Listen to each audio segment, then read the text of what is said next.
ఉంటే అంటే ఈ సివిల్ సప్లైస్ కార్పొరేషన్లకు ఇటువంటి వాటికన్నిటికీ కూడా గవర్నమెంట్ గ్యారంటీ ద్వారా అప్పులు తెచ్చుకుంటే అటువంటివన్నీ కూడా కలుపుకుంటే చంద్రబాబు నాయుడు గారు అధికారంలోకి రాకమునుపు ఆయన హయాంలో స్టార్ట్ అయ్యేసరికి 5,744 కోట్లుంటే ఆయన హయాం ముగిసే టయానికల్లా అవి కాస్త 50,000 కోట్లకు ఎగబాకుతే మన హయాం స్టార్ట్ అయ్యే టయానికి 50,000 కోట్ల రూపాయలుతో మొదలెడితే మన హయాం ముగిసేసరికి అటువంటి అప్పులు 106,000 కోట్లకు ఎగబాకే రాష్ట్రంలో ఇవాళ అటువంటి అప్పులు కూడా కలుపుకుంటే మరో 106,000 కోట్ల రూపాయలు కనిపిస్తూ ఉన్నాయి. పోనీ ఇంకా లిబరల్గా పోదాం, గవర్నమెంట్ గ్యారంటీ లేనేటివి కూడా కలుపుకుందాం. గవర్నమెంట్ పరంగా పవర్ జనరేటర్స్ లాంటి వాళ్లకు పేయబుల్స్ కూడా లెక్కేసుకుందాం. అవి కూడా లెక్కేసుకుంటే debt in the books of power sector corporations Chandrababu Naidu గారు అధికారంలోకి రాకమునుపు 26,000 కోట్ల రూపాయలు ఉంటే ఆయన అధికారం ముగిసేసరికి ఆ పబ్లిక్ సెక్టర్ అండర్టేకింగ్స్లో ఆ కార్పొరేషన్స్ పవర్ సెక్టర్ కార్పొరేషన్స్లో 64,674 కోట్ల రూపాయలకు అప్పులు ఎగబాకే. పవర్ డ్యూస్ పవర్ జనరేటర్స్ కన్నా కట్టాల్సిన బకాయిలు మరో 21,000. Power sector liabilities aggregate debt and payables ఎంత అని చూసుకుంటే 86,215 కోట్ల రూపాయలు. అంటే 29,000 కోట్ల రూపాయలు ఆయన హయాంలో మొదలు కాకమునుపు ఉంటే ఆయన హయాం ముగిసేసరికి ఇటువంటి లయబిలిటీస్ కూడా 86,215 కోట్లకు ఎగబాకే. మన హయాంలో వచ్చేసరికి 86,215 కోట్లతో స్టార్ట్ చేసి 1,23,000 కోట్ల రూపాయలకు ఇప్పుడు మన హయాం ముగిసేసరికి రాష్ట్రానికి సంబంధించిన అటువంటి అప్పులు ఉన్నాయి. మొత్తంగా అప్పులు ఎంత అని చూస్తే స్టేట్ గవర్నమెంట్ డైరెక్ట్ డెట్ అంటే FRBM నుంచి మనం తీసుకునే debt, state government guaranteed debt, state government గ్యారంటీతో సంబంధం లేకున్నా కూడా ఉన్న స్టేట్ గవర్నమెంట్ డెట్లు, ఇటువంటివన్నీ లెక్కేసుకుంటే రాష్ట్రం చంద్రబాబు నాయుడు గారు తీసుకోక మునుపు వరకు 1,53,347 కోట్ల రూపాయలు అప్పులు ఉంటప్పుడు చంద్రబాబు నాయుడు అధికారంలోకి వచ్చాడు. అది కాస్త చంద్రబాబు నాయుడు గారు అధికారంలోకి దిగిపోయేసరికే 4,08,000 కోట్ల రూపాయలకు ఎగబాకింది. మనం అధికారంలోకి వచ్చేసరికే 4,08,000 కోట్ల రూపాయల అప్పులుతో మనం మొదలెడితే మనం అధికారంలోకి దిగిపోయే నాటికి 7,48,000 కోట్ల రూపాయల అప్పులు. Compounded annual growth rate Chandrababu Naidu గారి 5 ఏళ్ళు, మన వైఎస్ఆర్సీపీ పార్టీకి సంబంధించిన 5 ఏళ్ళు, ఎవరి హయాంలో అప్పులు ఎవరు ఎంత ఎక్కువ చేశారు అని చెప్పి ఒకసారి చూస్తే చంద్రబాబు నాయుడు గారి హయాంలో 1,53,347 కోట్ల రూపాయలతో ఆయన మొదలెట్టినది ఆయన పాలన 4,08,000 కోట్ల రూపాయల దాకా ఆయన అప్పులు చేసిన పరిస్థితులు చూస్తే ఏకంగా 21.63% 21.63% compounded annual growth rate of all liabilities. మన హయాంలో 4,08,170 కోట్ల రూపాయలతో మొదలెడితే 7,48,000 కోట్ల రూపాయలకు ఇప్పుడు ఉన్న పరిస్థితులను లెక్కేసుకుంటే compounded annual growth rate of liabilities ఎంత అంటే 12.90% మాత్రమే. అంటే 21% అప్పు చేసినోడు గొప్పోడా? రాష్ట్రాన్ని దాన్ని ఏమన్నాడు, ఏం పదం వాడినాడైనా, రాష్ట్రాన్ని ఆర్థిక ధ్వంసం 21.63% compounded annual growth rate of debt చేసినవాడు ఆర్థిక ధ్వంసం చేసినవాడా? మనము కేవలం 12.9% అన్నీ కలిపినా కూడా, అన్ని రకాల డెట్స్ కలిపిన మనం ఆర్థికంగా ధ్వంసం చేసిన వాళ్ళమా? అందరూ కూడా ఈ పాయింట్ చంద్రబాబు నాయుడు గారి హయాంలో 1,53,347 కోట్ల రూపాయలతో ఆయన మొదలెట్టినది ఆయన పాలన 4,08,000 కోట్ల రూపాయల దాకా ఆయన అప్పులు చేసిన పరిస్థితులు చూస్తే ఏకంగా 21.63% 21.63% compounded annual growth rate of all liabilities. మన హయాంలో 4,08,170 కోట్ల రూపాయలతో మొదలెడితే 7,48,000 కోట్ల రూపాయలకు ఇప్పుడు ఉన్న పరిస్థితులను లెక్కేసుకుంటే compounded annual growth rate of liabilities ఎంత అంటే 12.90% మాత్రమే. అంటే 21% అప్పు చేసినోడు గొప్పోడా? రాష్ట్రాన్ని దాన్ని ఏమన్నాడు, ఏం పదం వాడినాడైనా? రాష్ట్రాన్ని ఆర్థిక ధ్వంసం 21.63% compounded annual growth rate of debt చేసినవాడు, ఆర్థిక ధ్వంసం చేసినవాడా? మనము కేవలం 12.9%, అన్నీ కలిపినా కూడా, అన్ని రకాల డెట్స్ కలిపిన మనం ఆర్థికంగా ధ్వంసం చేసిన వాళ్ళమా? అందరూ కూడా ఈ పాయింట్ గమనించాల్సిన అవసరం ఉంది. మరి ఎక్కడ 14 లక్షల కోట్లను అబద్ధాలు చెప్పడం ధర్మమేనా? గవర్నర్ ప్రసంగంలో 10 లక్షల కోట్లు అని చెప్పించడం ధర్మమేనా?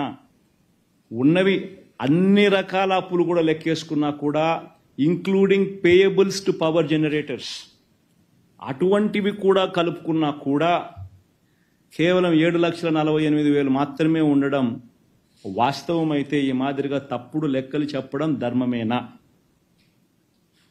ఇన్ఫ్యాక్ట్ రాష్ట్రానికి సంబంధించిన ఆర్థిక వ్యవహారాలకు సంబంధించిన విషయాల మీద కేంద్ర ప్రభుత్వం రిలీజ్ చేసిన ఎకనామిక్ సర్వే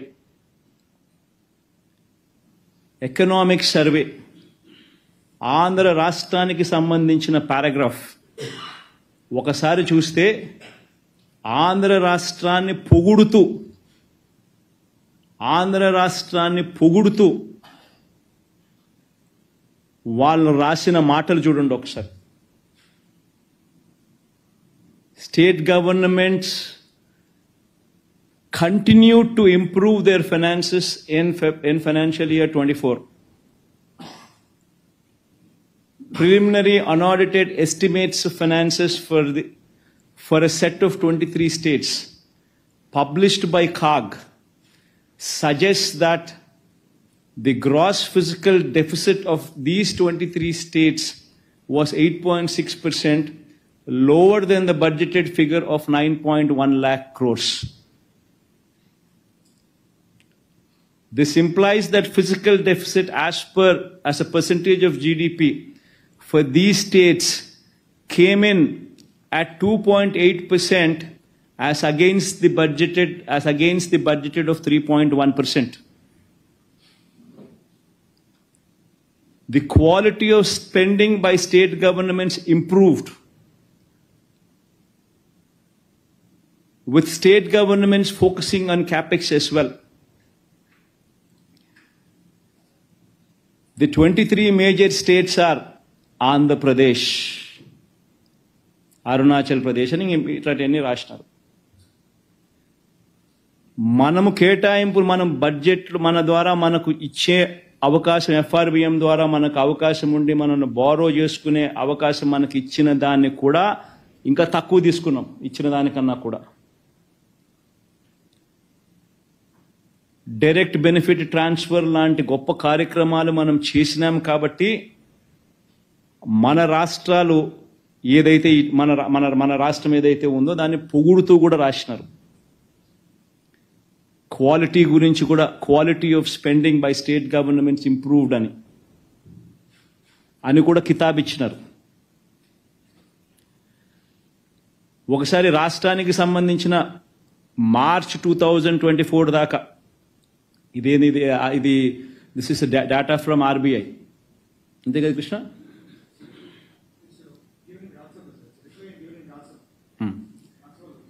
ఇది రాజ్యసభలో ఇచ్చిన రిప్లై. రాజ్యసభలో ఇచ్చిన రెస్పాన్స్ ఇది. దీంట్లో ఆంధ్రప్రదేశ్ డెట్ ఎంత అని చెప్పి మార్చ్ 2024 దాకా చూస్తే 4,85,000 కోట్లు. నేను ఇంకా జూన్ వరకు తీసుకున్నా కాబట్టి ఇంకా పెంచిన 4,80,000 కోట్ల 85,000 కోట్లు కాస్త ఇంకా పెంచి ఇంతకు ముందు మీకు చెప్పిన జూన్ దాకా తీసుకున్నా కాబట్టి. కానీ వాళ్ళు ఇచ్చిన స్టేట్మెంట్లోనే 4,85,000 మాత్రమే అని ఉంది.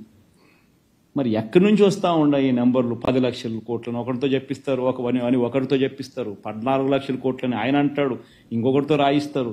ఈ మాదిరిగా రాష్ట్రానికి సంబంధించిన పరిస్థితిని లేనిది ఉన్నట్టుగా, ఉన్నది లేనట్టుగా చిత్రీకరించి చూపించడం ధర్మమేనా? Everybody should ask these questions. ఇప్పుడు ఆయన మాట చెప్పినట్టు ఎన్నికలప్పుడు నెరవేర్చాల్సిన బాధ్యత ఆయనది. ఆ మాట నుంచి తప్పించుకోవాలని చెప్పి, ఆ ఇచ్చిన మాటను, హామీలను తప్పించుకోవాలని చెప్పి ఒక పద్ధతి ప్రకారం అబద్ధాలను బిల్డప్ చేసుకుంటూ పోయి రాష్ట్రంలో లేని అప్పులు ఉన్నట్టుగా, రాష్ట్రం పరిస్థితి అధోగతిగా ఉన్నట్టుగా, రాష్ట్రం అన్యాయంగా జరిగిపోతా ఉన్నట్టుగా చిత్రీకరించడం ఎంత మటుకు ధర్మం, ఎంత మటుకు న్యాయం? అందరూ కూడా ఆలోచన చేయమని చెప్పి కోరుతా ఉన్నాం. ఇన్ఫ్యాక్ట్ 2000 కోవిడ్ సమయంలో మన రాష్ట్రంలో ఇన్ఫ్యాక్ట్ చంద్రబాబు నాయుడు టైంలో ఇప్పుడు కోవిడ్ లేదు. మనం కోవిడ్ సమయంలో ఉండి కూడా మన పర్ఫార్మెన్స్ ఇది. కోవిడ్ సమయంలో ఉన్నప్పటికీ కూడా మనం చంద్రబాబు నాయుడు గారి హయాంలో కన్నా మన హయాంలో ఇంకా తక్కువ డెట్స్ తీసుకున్నాం. కోవిడ్ సమయంలో ఒకసారి చూస్తే యూనియన్ గవర్నమెంట్కి వచ్చిన ట్యాక్స్ రెవెన్యూస్ కోవిడ్ సమయంలో తగ్గిన పరిస్థితులు కనిపిస్తూ ఉన్నాయి. 2019, 2020 చూస్తే కోవిడ్ సమయంలో -3.38% growth rate gross tax revenues collections. 2020-21లో నెక్స్ట్ ఆ తర్వాత ఫాలోయింగ్ ఇయర్లో మళ్ళీ 20,27,104 కోట్లే. అప్పటికి 0.85% పెరుగుదల growth rate in gross tax revenues. మామూలుగా చూస్తే చంద్రబాబు నాయుడు గారు అధికారంలో ఉన్నప్పుడు, చంద్రబాబు నాయుడు గారి అధికారంలో ఉన్నప్పుడు కానీ జగన్మోహన్ రెడ్డి టైం తీసేస్తే మామూలుగా గ్రోత్ రేట్ అనేది ఖచ్చితంగా 18%, 17% ఆ రకంగా గ్రోత్ రేట్ ఉంటుంది గ్రాస్ ట్యాక్స్ రెవెన్యూస్ కలెక్టెడ్ అనేది. అటువంటిది 2 సంవత్సరాలు కోవిడ్ వల్ల కేంద్రానికి రావాల్సిన గ్రాస్ ట్యాక్స్ రెవెన్యూస్ 2019-20లో -3.38%, 2020-21లో 0.85% గ్రోత్ రేట్ మాత్రమే నమోదైన పరిస్థితి. అటువంటి పరిస్థితిలో దాని ఇంపాక్ట్ ఏమిటో తెలుసా? రాష్ట్రానికి వచ్చే డెవల్యూషన్స్ తగ్గుతాయి. రాష్ట్రానికి వచ్చే డెవల్యూషన్స్ చంద్రబాబు నాయుడు గారి హయాంలో రాష్ట్రానికి 3.72% షేర్ ఆఫ్ జిఎస్డిపి రాష్ట్రానికి వస్తే, మన హయాంలో షేర్ ఆఫ్ డెవల్యూషన్స్ రాష్ట్రానికి వచ్చింది జిఎస్డిపిలో కంపేర్ చేస్తే కేవలం 2.92%.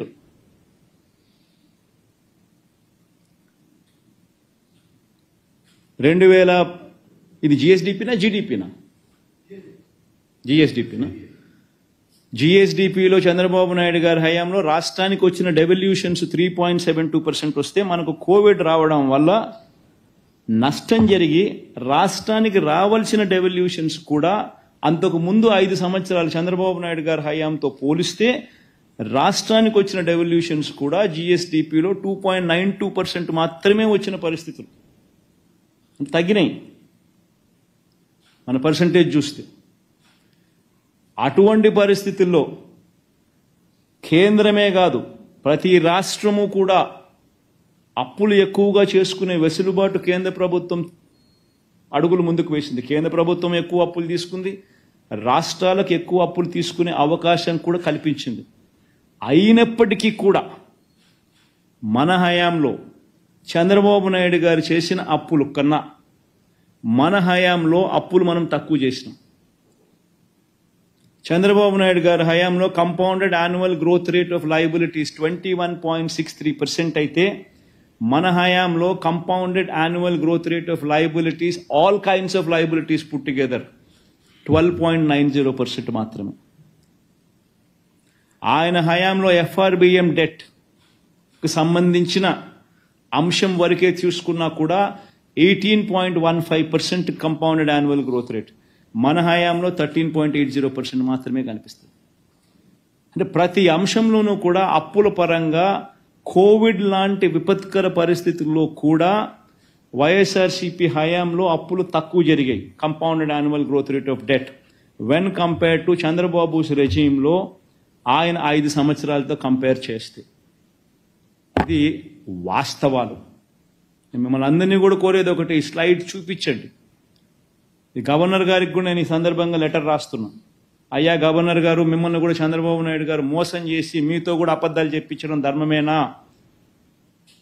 మీరు కూడా వాస్తవాలు తెలుసుకోకుండా ఈ మాదిరిగా అసెంబ్లీలో ప్రసంగించడం న్యాయమేనా అని కూడా గవర్నర్ గారిని కూడా లెటర్ రాస్తా ఉన్నాం. గవర్నర్ గారికి వాస్తవాలన్నీ కూడా క్రోడీకరించి ఆధారాలతో సహా పెడుతూ గవర్నర్ గారికి కూడా లేఖ రాసి చంద్రబాబు నాయుడు గారి ప్రభుత్వాన్ని, ఆర్థిక శాఖను తిట్టమని చెప్పి